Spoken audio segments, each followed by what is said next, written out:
the Nike Air Zoom Vomero 5. This is in the light bone and medium olive colour.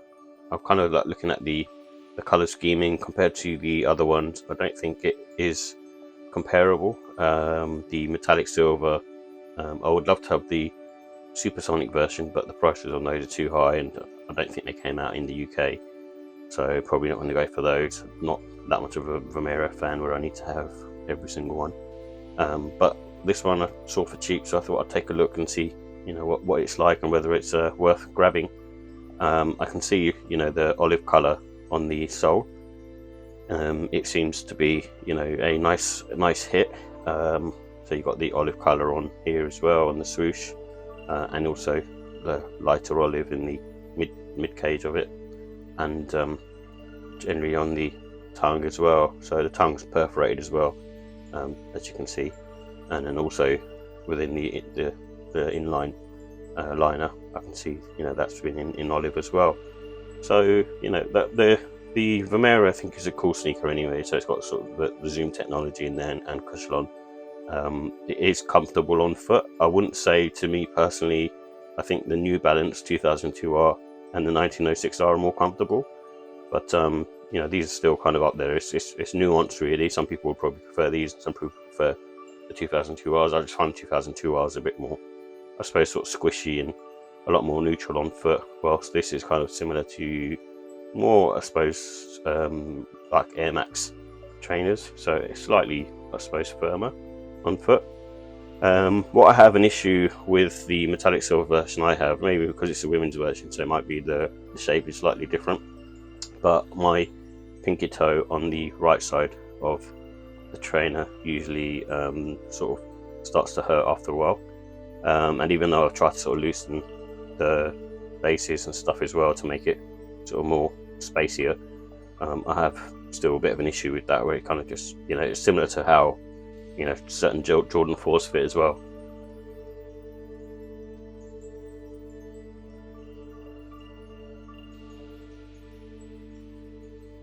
So here are the details for the Nike Air Zoom Vomero 5 Olive. So they come in a light bone and medium olive colorway, and it has Zoom Air units in the heel and the forefoot, and it comes with a Cushlon midsole. The upper is made up of primarily synthetic materials, and the price was £145. In terms of comfort and sizing, it's more of a soft medium sole. It has sort of good neutral support around the arch, and there's no wearing time. And you can go true to size. I usually go half size up, but true to size is also good. Half size up is good for wide footers, and I also think they have a good traction for a retro runner shoe, and they basically I feel like the 2002R or the 1906R New Balances. I would give the edge to the 1906Rs. It might be to do with the insoles, but they do feel very, very similar. But it's only a slight edge that, in my opinion, is they're more comfortable. I also have issues around the pinky toe, so for that reason, I prefer the New Balances, maybe because they're wider in terms of the width. In terms of their look and style, they're a 2011 newly retro sneaker, so they're not that old. So they still hold up well, even if you was to use them as a runner. With this particular colourways, they're quite sort of neutral and understated, and I kind of like that.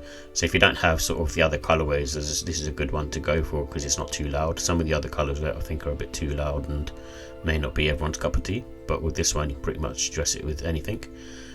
So good for sort of, again, spring summertime, because it's got a lot of ventilation, and just basically the materials are synthetic and have a lot of breathability, so I won't really, you can wear them pretty much anytime you want, but in my opinion spring summertime is best.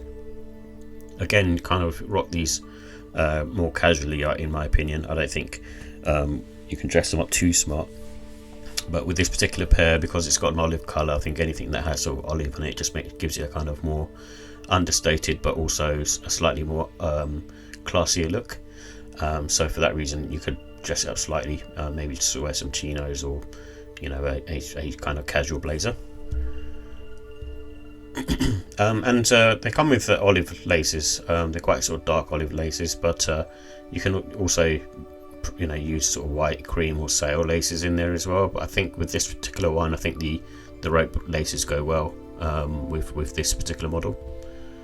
So the pros are it's a new retro, so even though it came out in 2023, we haven't seen this model for a while, so it's quite nice to sort of have something different in the arsenal. It's very sort of lightweight, and also think it's very comfortable. You're not going to go sort of wrong with a pair of these to kind of wear on the day-to-day basis. Cons for me, I think just the costs.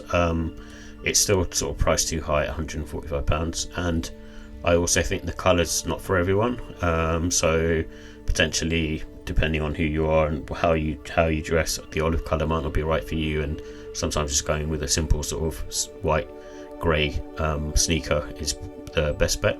All depends on how you're using the sneaker.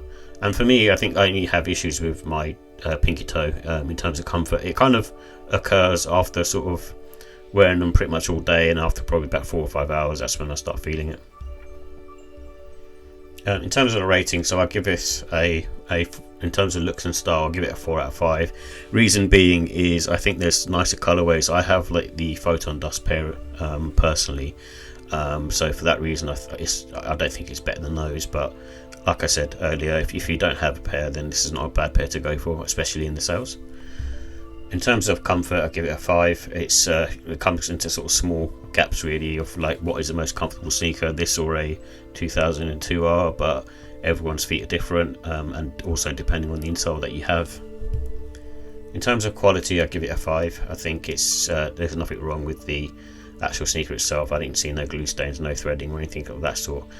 So it's very well made. It's just the fact that it's using sort of cheaper synthetic upper materials. And the pricing is a 4. I think it's not too bad, but at the same time you don't really want to be paying £145 for a 12-year-old sneaker. It should be, in my opinion, lower. That goes for sort of all those kind of retro style trainers. And overall I give it a 4. I think it's a nice sneaker. If you don't have one in your collection, then definitely worth grabbing these.